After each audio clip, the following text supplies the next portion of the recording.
Bonjour Samira. Bonjour, rebonjour.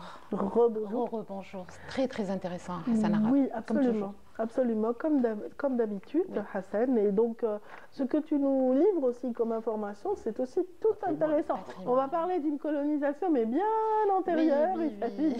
de l'époque romaine. Mais tout comme on Oui, pourrait tout à parler fait. du roi, de Lulius, normalement tu dois le connaître, puisqu'il a eu à gouverner Mhm. Britannica, qui est l'actuelle Grande-Bretagne, qui est, il faut que je me rappelle son nom.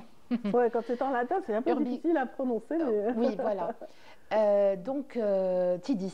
Tidis, Constantine. Tidis, c'est un nom berbère, c'est un nom d'une ville qui se situe pas très loin de Constantine, entre 20 et 30 kilomètres. Elle est entre Constantine et Mila. C'est une castella, Mhm. c'est-à-dire que Cirta, qui était la capitale de la Numidie, enfin, Cirta, oui, Oui, oui, Cirta, c'était la capitale du mythe. Et voilà, puis, qui est pas très loin, avait des colonnes, des castellas, et Tidis en faisait partie. mhm. Tirta, qui est aussi la capitale de la Numidie, tout comme Tidis était une ville de la Numidie. Et donc les Romains ont choisi de s'installer là-bas. Ils ont décidé, comme pour toutes les cités antiques, de construire une cité autour des thermes, autour d'un forum, avec un arc. Avec aussi des sites religieux, des sites dédiés par exemple au culte de la déesse Mitra. Donc Mhm. c'était au 5e siècle avant notre ère. Tidis aussi, peut-être rappeler que c'est une ville d'abord berbère, c'est-à-dire Tout qu'il y a à fait, eu parce qu'il y a des survivances, des vestiges qui rappellent un petit exactement, peu les croyances de cette époque, avec Tanit exactement. et Balamon qui sont Voilà, représentés avec sur des des stèles. inscriptions Voilà. libyques qui ont été retrouvées. Mhm. Alors, ces trouvailles, bien sûr, la ville de Tidis a été exhumée dès le début du XXe siècle, entre 1940 et 1973. Mhm. Donc, l'ancien directeur du musée de Cirta, André Berthier, a fait cette découverte. C'est lui qui qui a commencé à exhumer le site de Tidis. Le site de Tidis, c'est 40 hectares, mais seulement 7 hectares ont été fouillés. Donc, ont permis Mhm. Sont visibles, la mise à jour. sont visibles. Voilà, sont visibles. Donc, il y a Mhm. encore énormément de choses à découvrir. Tidis, c'est un mot berbère qui veut dire flanc. Comme Parce que c'est certains, au flanc exactement. d'un Toutes petit les vallon. trouvailles qui ont été qui ont été faites par Berthier ont été faites, j'ai envie de dire, en montant. Mhm. Voilà, en escaladant la montagne, parce que comme Cirta, comme Constantine, ça a été, la cité a pris naissance dans un rocher. Donc Mhm. elle a Tout été, à fait. j'ai envie de dire, sculptée C'est par ses l'impression habitants. que donne Tidis quand on le visite et c'est magnifique parce que ça ne ressemble à aucun autre Non, site. C'est pas plat, c'est en hauteur et c'est c'est en en hauteur, cascade. c'est Mhm. dans les bras du Rumel, c'est dans les flancs du Hrnig, ce qu'on appelle Hrnig, c'est dans la commune de Beni Hamdan, c'est ce que les Constantinois appellent Constantin al-Qadima, donc le vieux Constantine ou la vieille Constantine, parce qu'elle lui ressemble, parce qu'il y a énormément de similitudes. Alors,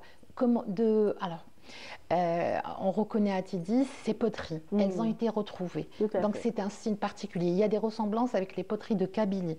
Il y a donc des représentations florales, végétales, mais aussi humaines. On a retrouvé aussi un four, donc on a retrouvé par ailleurs le four à poterie. Il y a On a plusieurs retrouvé centres de production là-bas, oui, exactement. Tout ça, on peut le effectivement. voir, c'est-à-dire c'est une très C'est belle visible. destination. Mhm. C'est une destination à visiter. Le site est, j'ai envie de dire, très bien conservé par rapport à d'autres. C'est pas très loin de Constantine, c'est pas très loin d'Alger. La route est très agréable. C'est en montagne, c'est en pleine nature. C'est un musée à ciel Et c'est ouvert. atypique, effectivement, Voilà. c'est complètement C'est atypique. atypique ça. Alors, c'est un site qui est différent de Timgad, par exemple, et Oui. de Jmila, qui sont pas. Oui, Parce qu'il y pas a très une loin. petite distance entre ces deux.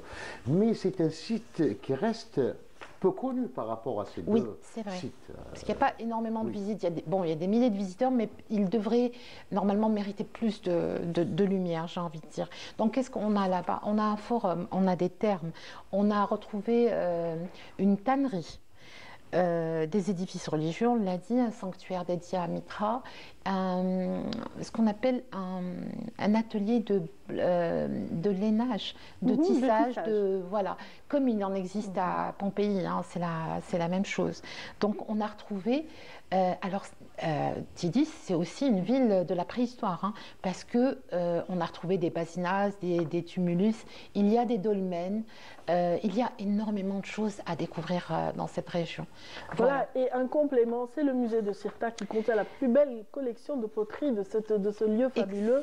Exactement. Tidis, très bien conservé, avec des couleurs particulières et un savoir-faire unique. C'était une ville industrielle, entre guillemets, qui a été utilisée comme telle par... Il y a eu des installations industrielles, on l'a dit, les fous, par les Romains. Donc, exactement. Et peut-être citer le personnage le plus connu, dont le tombeau existe, il a été dédié à sa famille, parce qu'il s'est illustré, il a reçu une épée d'or, une lance d'or, une couronne d'or aussi, je vais le prononcer correctement, j'espère, Quintus Lullius Urbicus. Voilà, j'ai réussi.